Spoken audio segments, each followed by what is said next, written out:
Hi everyone, thank you for joining me again today. This is going to be the fourth part to understanding deliverance and how the enemy works. Okay, last time we were talking about oppression and the mind and how the devil likes to attack. Okay, so today we're going to talk about possession. Okay, I know that I think when people think about possession, that they think that they're that's what they're going to deal with, the demonic entity coming out of them.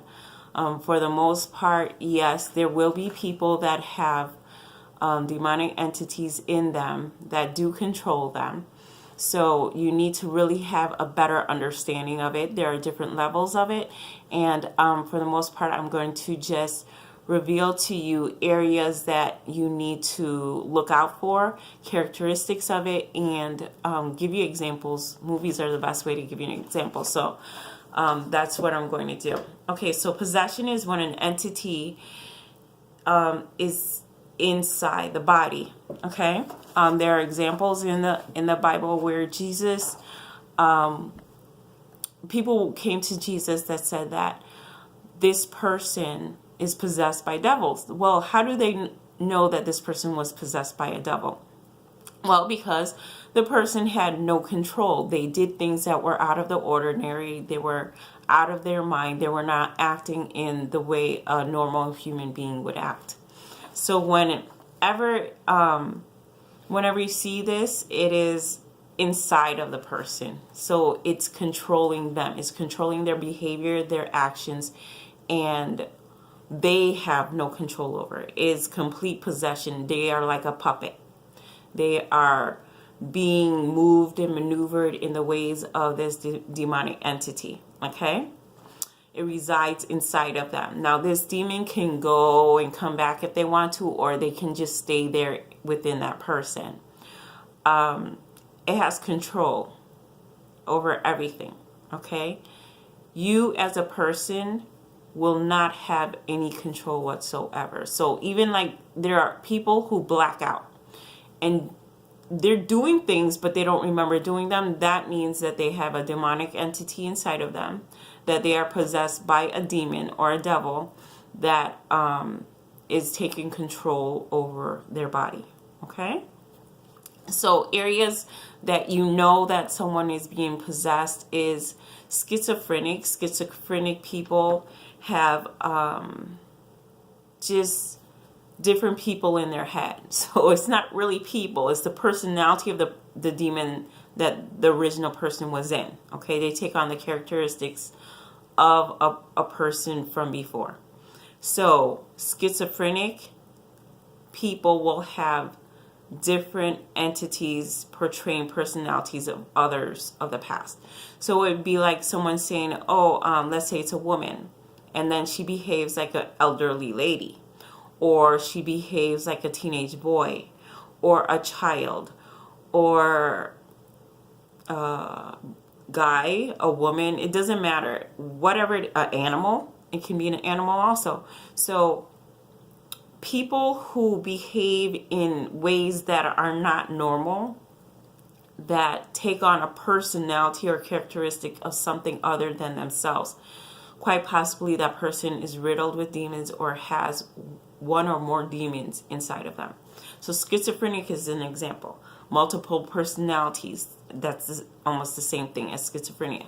But we name these things in different ways. People know them for different things. So multiple personalities, schizophrenic people, they have no control. Whatever is there is there. So a person may be called by a certain name. So if the entity is named by a certain name, it will respond to that name. Or they'll say, this person is no longer here. I'm here now. Okay, so that is a demon. That is an actual entity that is inside the person. They are possessed with that devil. Okay, there's no ifs, ands, or buts about it. They are possessed by that devil. So areas that you need to be aware of is this person has no control. So you're not really fighting against that person per se. Let's say the person's name is Bob. you're not fighting against Bob. You're not going against Bob, because Bob has no control. The Bible says we wrestle not against flesh and blood, but against principalities, powers, rulers of the darkness of this world. So this ruling spirit is in this person, and this person has no control. So you are dealing with the demonic spirit. So therefore, you would have to call out that spirit and tell it to leave. Just as in when Jesus came up against a young man that was in the graveyards, and he was riddled with demons. He had legions of demons. Okay, he didn't just have one; he had many demons inside of him. That's why he had such a hard time. He couldn't keep clothes on him. He would get hurt. He would get cut. He would get burned. He had extraordinary strength to get out of bondage that they would chain him up in so that he wouldn't hurt himself. So the enormous strength is a characteristic. Just hurting themselves is a characteristic of demonic possession. Just extraordinary things that would normally not happen. So you want to be aware of that. Not remembering doing something.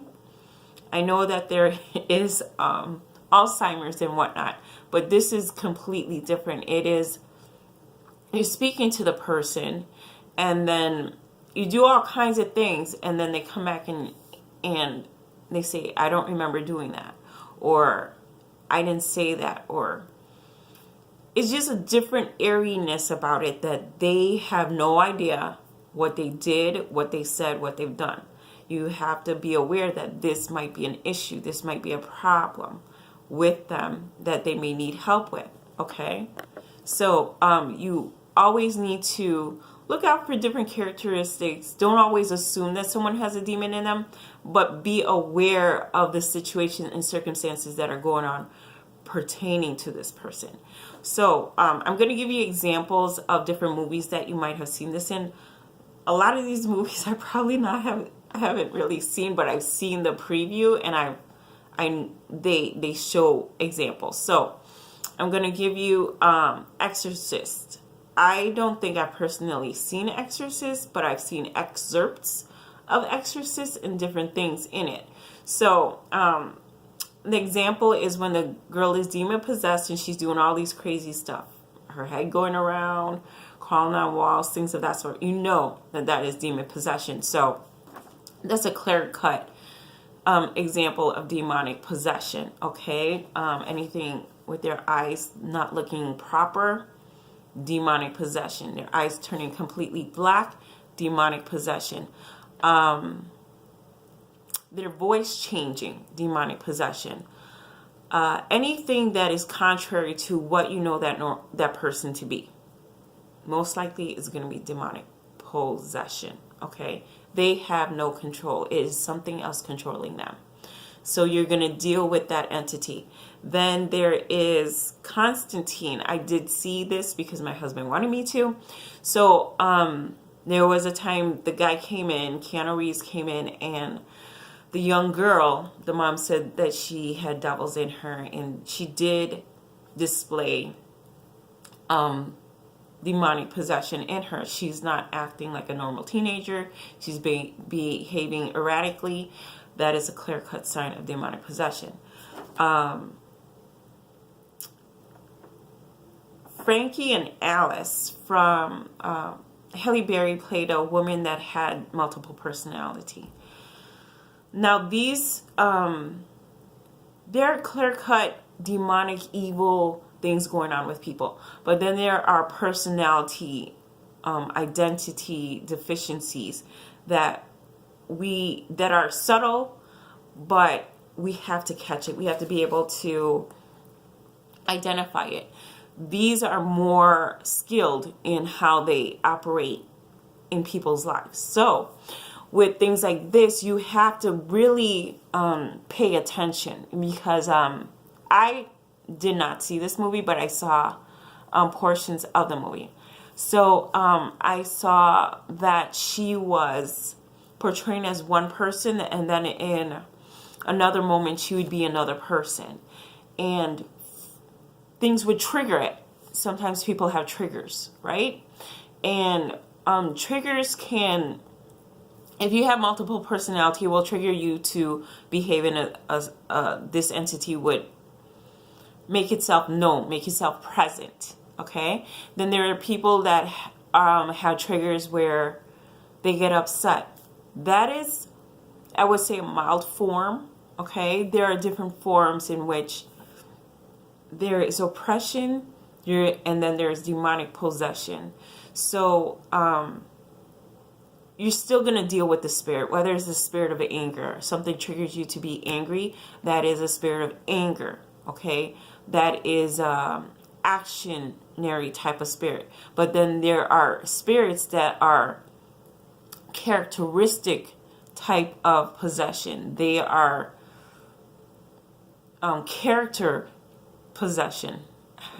I hope I'm making myself clear. Okay, there are spirits that are just evil spirits, like anger, spirits of suicide, spirits of profanity, where a person's just cursing, have no control out of it. Those are characteristic type personalities. Then there are the demonic entity of a familiar spirit. That's the right word. A familiar spirit, a spirit that has been with someone else, either a young child, and they died, and they needed another place to be in, so they came into this person so they can inhabit that person's being.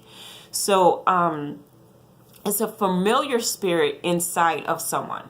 So if someone has 5 different personalities, 5 different familiar spirits inside of them, they're going to take on the characteristic of that former person that they were in. So it's a familiar spirit in the multiple personalities. Okay. So multiple personalities, familiar spirits within one person. And then a spirit that you're dealing with is still possession or oppression, but it is the actual I want to make it easy so you understand familiar versus character wise. Okay, so familiar is the personality, the person, the being, the substance of a person who used to be. Now the characteristics of evil are like anger, profanity, perversion, lying, lustful spirits. All these spirits are characteristics, but can also inhabit someone to where they act in a specific way. It's not necessarily a familiar spirit where they are being addressed by a person's name. Okay, so if someone says, I have this other side of me, sometimes people are aware that there is another entity inside of them. Sometimes they are not. Okay, so people who may black out or not know that they're doing something else, they are not aware of it. Okay, they're not aware that they have these split personalities or different entities inside of them. But then there are those who do know and are aware. That means they're taking a back seat in their mind. In their mind, they're taking a back seat and they're seeing the entity performing things in their own body. So I would say, I personally would say, I'm not completely sure about this, but if someone is taking a backseat and knows that this entity is taking form in them, I would say that they gave them permission to. Okay, just because if they know it, you would think that they would say, okay, I need help. But if they are not saying, I need help with this, and know it, then I think it's permission, a type of permission that they're giving. Okay, I could be wrong, but if you know that somebody's putting you in bondage and taking over, you know it for yourself, you have the awareness, then either you would think you'd want help or you just allow this to happen. Okay, so for those who do not know, this entity has come in and has completely erased any traces of them being there. So this is a person who has no idea that these things are going on with them. So they're being blocked from what is actually going on. Okay? So I just want to make it simple for those who are just learning and knowing the differences between renewing your mind, changing the way you think, the bondages that Satan comes in through your mind, through your flesh, giving into the flesh, and then also being oppressed by it because you're allowing it to, you're feeding into it, you're accepting it instead of rejecting it, and then the fullness of possession. So the different types for right now, I'm going to say is the familiar spirits being inside of someone, and then the characteristical sinful nature of the demonic entities. So there are people who know what's going on and people that do not know what's going on. So I hope I made that a little bit clearer for you, what possession is. So we're not dealing with the actual person, we're dealing with the spirit that is in that person or operating in that person. I believe I gave you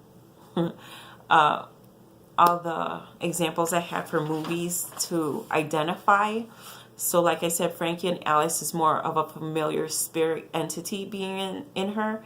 And then the other ones is more demonic presence inside the person manifesting in different ways, whether extraordinary strength, extraordinary ability. From what I know of in Frankie and Alice, it's a personality type, which is a familiar spirit. And then with the Exorcist and Constantine, it's more of the demonic force being operating in them to hurt the person, to put them in bondage, to keep them from being themselves. So I hope that made everything clear. If you have any more questions, let me know and I'll try to clarify it in an easier way for you. But those were my examples, and I hope this gave clarity to the understanding of possession. Okay, so I pray you have a blessed week, and I will talk to you soon.